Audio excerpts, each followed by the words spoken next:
Assalamualaikum warahmatullahi wabarakatuh. Alhamdulillahil izzatil ladzi ja'hum bi kitabi fassalnahu ala ilmi huda wa rahmah liqaumi yu'minun. Asyhadu an la ilaha illallah wa asyhadu anna Muhammadan abduhu wa rasuluh.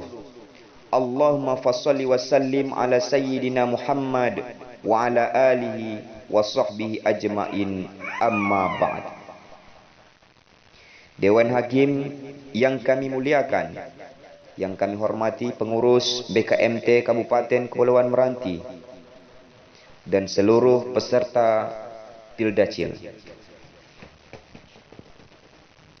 Wahai pencinta Al-Quran yang dirahmati oleh Allah Subhanahu wa taala, Albert Einstein, seorang ilmuwan terbesar abad ke-20, menyatakan, religion without science is lame and science without religion is blind. Agama tanpa ilmu adalah pincang dan ilmu tanpa agama adalah buta. Secara etimologi, Islam adalah agama yang disampaikan oleh Allah kepada Nabi Muhammad sallallahu alaihi wasallam melalui wasilah malaikat Jibril alaihissalam agar disiarkan kepada seluruh makhluk di dunia ini. Dan karena Islam merupakan ajaran yang ilmiah, maka Islam memiliki panduan yang sempurna, yakni Al-Quran. Said Nursi sebagai Renaissance of Islam menyatakan, Islam is the father of all the science, and Al-Islam, Al-Quran is the books of science. Islam adalah bapaknya seluruh ilmu pengetahuan dan Al-Quran adalah kitabnya ilmu pengetahuan. Oleh sebab itu, melalui penjelasan ini, maka pada kesempatan yang baik ini kami akan membahas tentang Al-Quran sebagai sumber ilmu pengetahuan. Hadirin rahimakumullah, Al-Quran merupakan firman Allah yang tidak mengandung kontradiksi. Al-Quranlah kitab yang telah diturunkan oleh Allah kepada utusannya sebagai petunjuk. Al-Quran adalah kitab terakhir apabila dan berada dalam penjagaan Allah Subhanahu wa taala. Sebab itu, sains akan berkembang cepat hanya apabila dituntun oleh Al-Quran dan mengambil kebenaran darinya. Karena hanya dengan demikian sains mengikuti jalan Allah. Ketika jalan yang bertentangan dengan agama diambil, para ilmuwan menyia-nyiakan waktu dan sumber daya serta menghalangi kemajuan sains. Demikianlah menurut Harun Yahya dalam The Quran Leads of Way to Science. Lalu bagaimanakah dinamika keilmuan umat Islam saat ini? Data Badan Penelitian Internasional menyebutkan Israel yang notabene Yahudi dalam 1 juta penduduk memiliki 1.600 pakar pengetahuan. Amerika yang notabene Nasrani dalam 1 juta penduduk memiliki 160 pakar pengetahuan, sedangkan Indonesia notabene mayoritas muslim terbesar di dunia dalam 1 juta penduduk hanya memiliki 65 pakar, yang muslimnya hanya 6 orang. Oleh karenanya, dalam bidang sains dan teknologi, kita masih jauh tertinggal oleh bangsa-bangsa lain. Kita jauh tertinggal dengan Amerika yang Protestanis. Kita jauh tertinggal oleh Korea yang Konfusianis, Taois.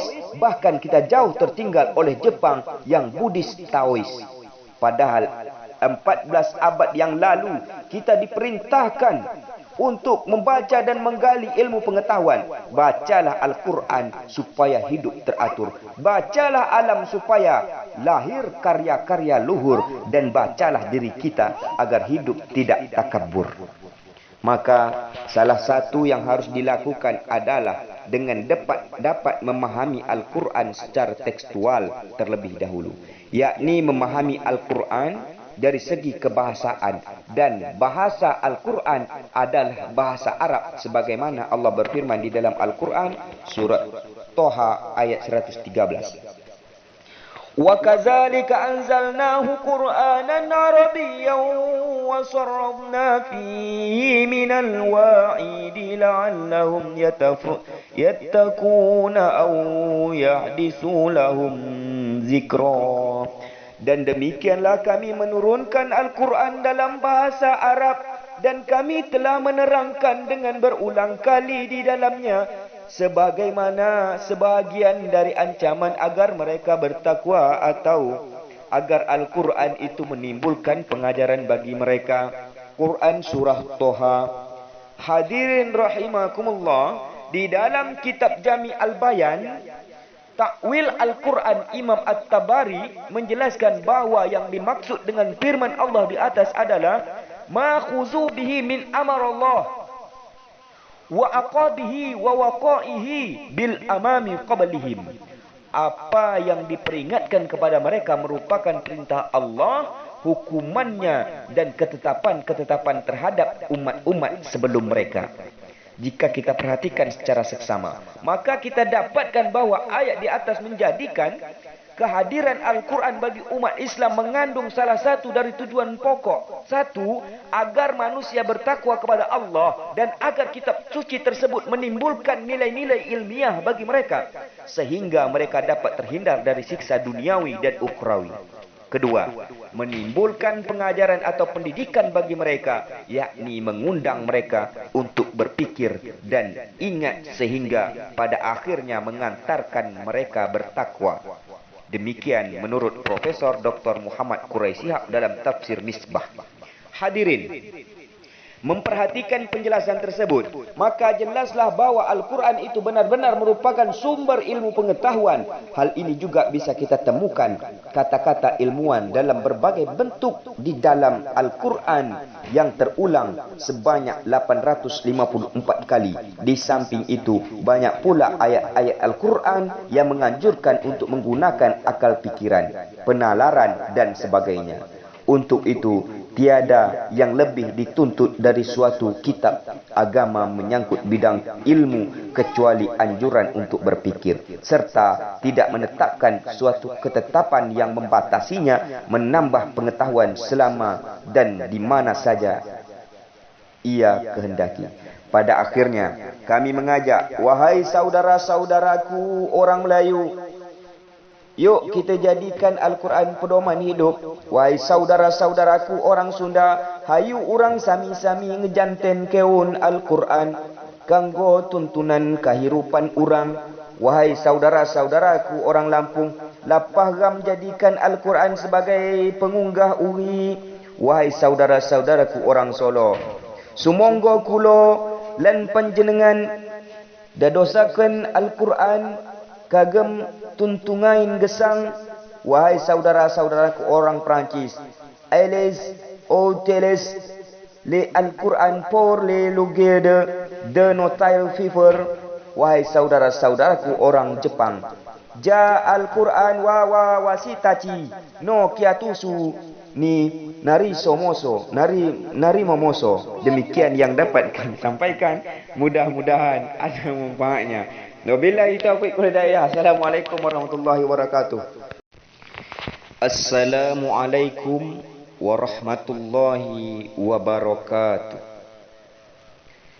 Alhamdulillahil izzatil ladzi ja'hum bi kitabi fassalnahu ala ilmi huda wa rahmah liqaumi yu'minun. Asyhadu an la ilaha illallah wa asyhadu anna Muhammadan abduhu wa rasuluh.